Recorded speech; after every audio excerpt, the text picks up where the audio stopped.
آج میں social media پہ سن رہا تھا تو ایک صاحب قرآن پاک کی ٹریجڈی کو بیان کر رہے تھے، تو مجھے بڑا اچھا لگا۔ وہ بیان کر رہے تھے کہ قرآن کے خلاف ایک بہت بڑی سازش ہوئی، کہ یہ مشہور کر دیا گیا کہ قرآن کے ایک ایک لفظ کو پڑھنے سے ثواب ہوتا ہے۔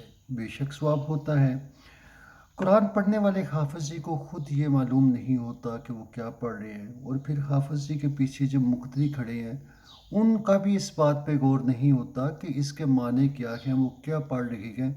بس زبانی کلامی وہ کمپیوٹرائز سسٹم کے تحت وہ چیزوں کو رپیٹ کیے جا رہے ہوتے ہیں، اور سب لوگ اس بات پہ خوش ہوتے ہیں کہ ہم قرآن پاک پڑھ رہے ہیں اور ہمیں ثواب مل رہا ہے، اور اس میں نیکی اور درجات کی بلندی اور اس طرح کی چیزیں ہی انوالو ہیں۔ مطلب غور و فکر یا تدبر یا اس طرح کی چیز اس میں انوالو نہیں ہے۔ تو اس کے بعد وہ کہنے لگے کہ آ ہو نہ جائے آشکار شر پیمبر کہیں، ہو نہ جائے آشکار شر پیمبر کہیں، یعنی رسول خدا جو پیغام لے کے آئے ہیں اس کی وہ حقیقت لوگوں کے اوپر ظاہر نہ ہو جائے۔ تو یہ سب ڈھونک رچایا گیا تاکہ جو پیغام انسانیت کے لیے، جو پیغام تدبر کا تھا، قرآن کا پیغام تھا تاکلون کا، تفکرون کا، کارخانہ قدرت پہ غور و فکر کرنے کا پیغام، یہ پیغام چھپانے کے لیے، اس پیغام کو روکنے کے لیے انہوں نے کون سا پیغام دیا؟ پیغام دیا انہوں نے ثواب کمانے کا، کہ مطلب if you do see the Islamic ideology تو بالکل you will see it's upside down۔ یہ ایسے ہی ہے جیسے کسی انسان نے اپنا اس کا سر زمین میں ہو اور پاؤں ہوا میں ہوں۔ دس از اسلام آف ٹوڈے۔ تو یہی آپ کو اس کی ریالٹی نظر آ گئی۔ اگر نہیں آتی ہے تو آپ خود دیکھ لو نا، اپنے کو تدبر کریں، خود دیکھیں کہ ہماری پوزیشن دنیا میں کیا ہے، کیا ہمارے پاس ویلیوز ہیں، کیا ہمارے پاس انسانیت ہے، اقدار ہیں، اخلاق کچھ بھی نہیں۔ تو اس کا مطلب ہے یا تو اسلام بہت ہی ربش قسم کا مذہب ہے، یا پھر ہم نے اسلام کو اپنے جیسا نیچ اور کمین بنا دیا ہے۔ بہرحال یہ آپ کی اپنی بات ہے، آپ سوچیں۔ If I am wrong let me know. تو یہ ایک سازش تھی رسول خدا کے خلاف۔ اس کے بعد ہم یہ وہ بات بتا رہے تھے کہ قرآن پاک کو اگر ہم استعمال کرتے ہیں، تعویذ گنوں کے لیے استعمال کرتے ہیں، اس کے بعد اس کو ہم جھوٹی قسمیں دینے کے لیے بھی ماشاءاللہ قرآن کو بڑے اچھے طریقے سے استعمال کرتے ہیں۔ پھر میں ایک دفعہ ایک عالم صاحب کی تقریر سنی تو he was telling me how to use Quran for black magic. کچھ صورتوں کو وہ آپ کہہ رہے ہیں کہ الو کے خون سے لکھا جاتا ہے، ان کو الٹا لکھا جاتا ہے، اور یہ بلیک میجک کے لیے بھی استعمال کیا جاتا ہے۔ تو اس طرح کی یہ چیزیں بھی ہماری ہی سوسائٹی میں موجود ہیں۔ تو اب دیکھیں جی، اب ہے کہ وہ کہتے ہیں کہ قرآن مطلب ایک حکمت کی کتاب ہے، حکیم ہے قرآن۔ تو اگر ہم حکمت کی کتابیں جو ہیں وہ رٹ لیتے ہیں، ان کو زبانی یاد کر لیتے ہیں، تو اب ہمارے پاس بہت اعلیٰ نسخے ہیں۔ ہمارے ڈاکٹر نے حکمت کی یا ڈاکٹری کی ساری کتابیں رٹ لی ہیں۔ اب کوئی مریض آئے اور ڈاکٹر صاحب اس کے سامنے ہاتھ پاٹ کے کھڑے ہو جائیں اور اس کے سامنے وہ حکمت کی کتابوں سے نسخوں کی تلاوت شروع کر دیں، تو کیا اس کو اس کا رام آ جائے گا؟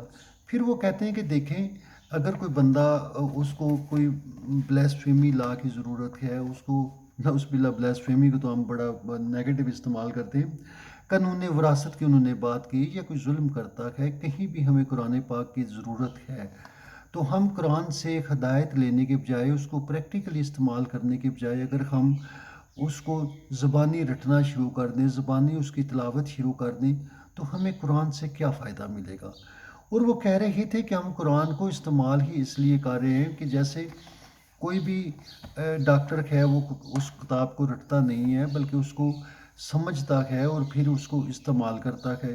اسی طرح قرآن پاک کو سمجھنا، اس کو استعمال کرنا، مگر یہ قرآن پاک کے ساتھ گیم کھیلی گئی بہت بڑی ایک بھیانک قسم کی سازش قرآن کے ساتھ ہوئی، اور قرآن کو آج تک انہوں نے اس کے پریکٹیکل فائدے سامنے ہی آنے ہی نہیں دیے۔ ابھی تک یہ چیز اسی طرح ہی چل رہی ہے۔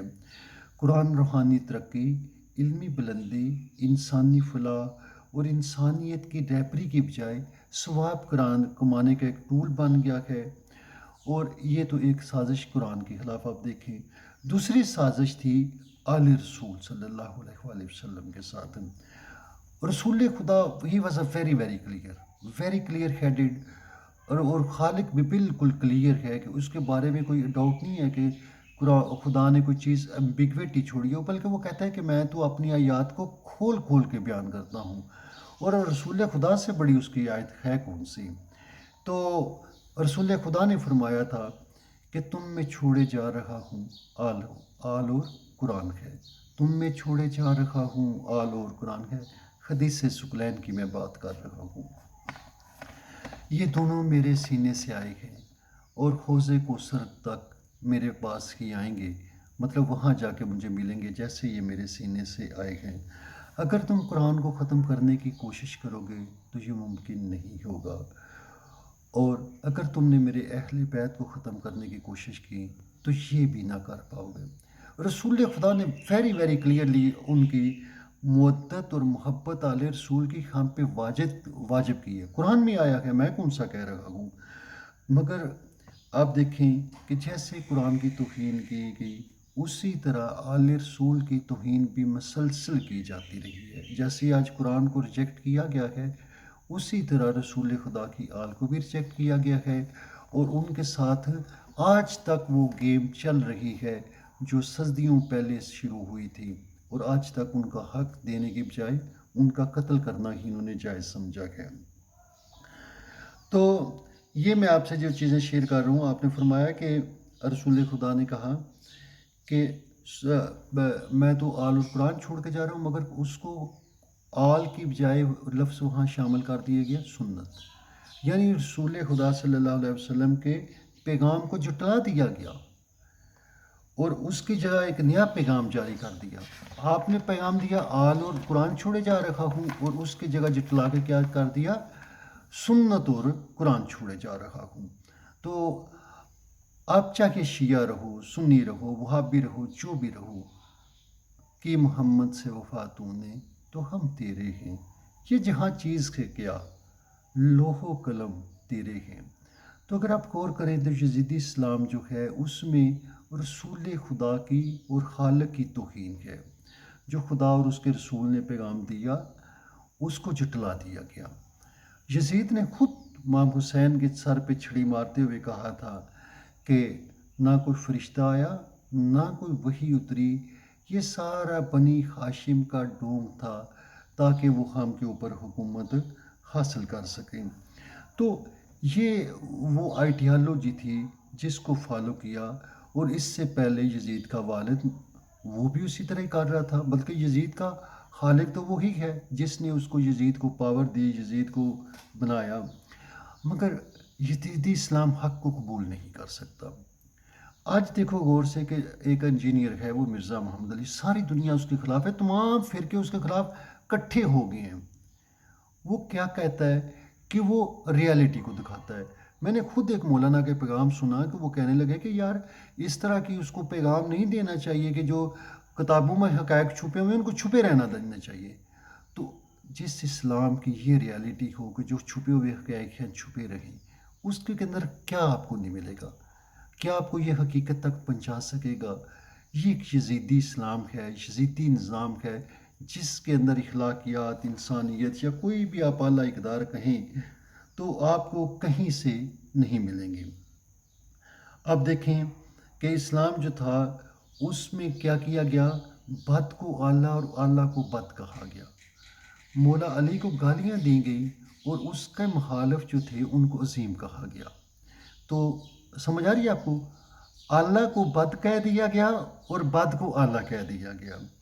اس کے بعد جو تھی آل رسول کو گالیاں دینا، قرآن کی حقیقت کو مروڑ دینا، توڑ دینا. اور جیسے خدا کے حدیث میں تھا کہ ریالٹی تھی احادیث کے اندر، اس کے اندر جھوٹ کا زہر گھول دیا گیا، اس پیغام کو ڈلٹریٹ کر دیا گیا، اس کو پوائزن کر دیا گیا. اور آج تو یہ اتنا پوائزنس ہے کہ if you will drink Islam you will get some poison into your body, into your thought process, you will not grow. آپ تو اسٹیگننٹ ہو جاؤ گے. تو understand with your own mind, میری باتوں پہ غور کرنا،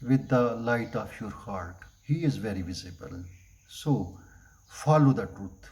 Be true. Thank you.